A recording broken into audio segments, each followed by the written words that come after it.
Assalamu alaikum wa rahmatullah. Petit conseil qui est, je pense, connu, en tout cas d'un certain nombre, mais le rappel, comme on dit, profite aux croyants. Ok. Lorsque tu apprends la langue arabe, tu arrives à un moment où tu as envie de prendre plus que ce que le livre te donne.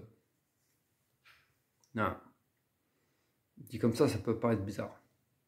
Ok, tu as envie de progresser parce que le but de ton apprentissage de la langue arabe n'est pas la langue arabe pour la langue arabe.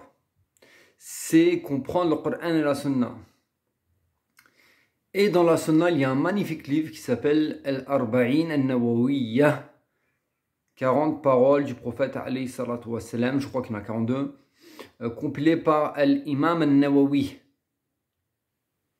Le livre est super bon, super connu, super célèbre, c'est un excellent livre. Et l'explication que je vous propose ici, celle de Cheikh Saleh al-Cheikh, ne connaît pas coutume, est excellente, pour pas dire hyper puissante. Alors qu'est-ce que tu fais? Tu te procures le format écrit, d'accord? Le livre, format papier, ou alors tu l'imprimes si tu le trouves sur internet, format PDF, je ne sais pas.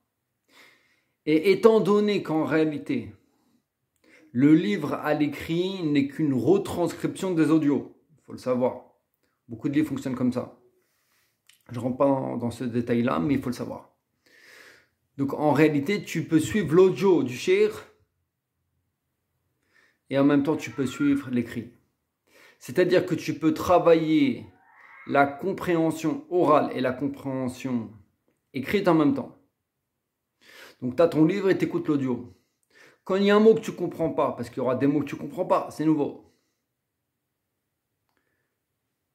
tu stabilotes.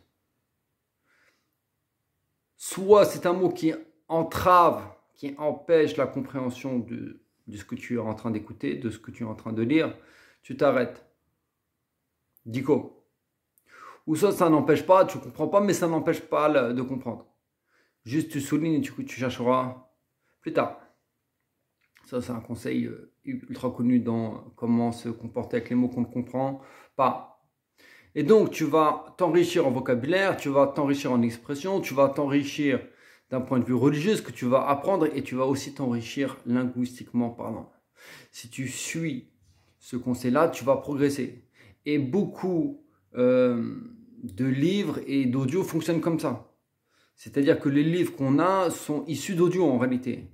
Si tu fais ça sur une dizaine, une quinzaine, une vingtaine de livres, tu es un autre homme. Ta compréhension, elle est multipliée.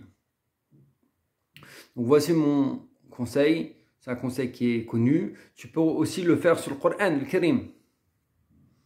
Tu prends ton récitateur préféré, une sourate que tu as envie d'approfondir, tu écoutes et tu suis en arabe. Et alhamdoulilah, tu as la traduction juste à côté. Et tu reviens au tafsir, etc., par exemple. Et tu prends du ilm comme ça, en attendant d'avoir la langue arabe pleinement. Barakallahu fikum, hafizakumullah, tout ceci est possible. N'hésitons pas à faire ce mouvement. Barakallahu fikum, hafizakumullah, fi ad-daraini wa tubtum salimin.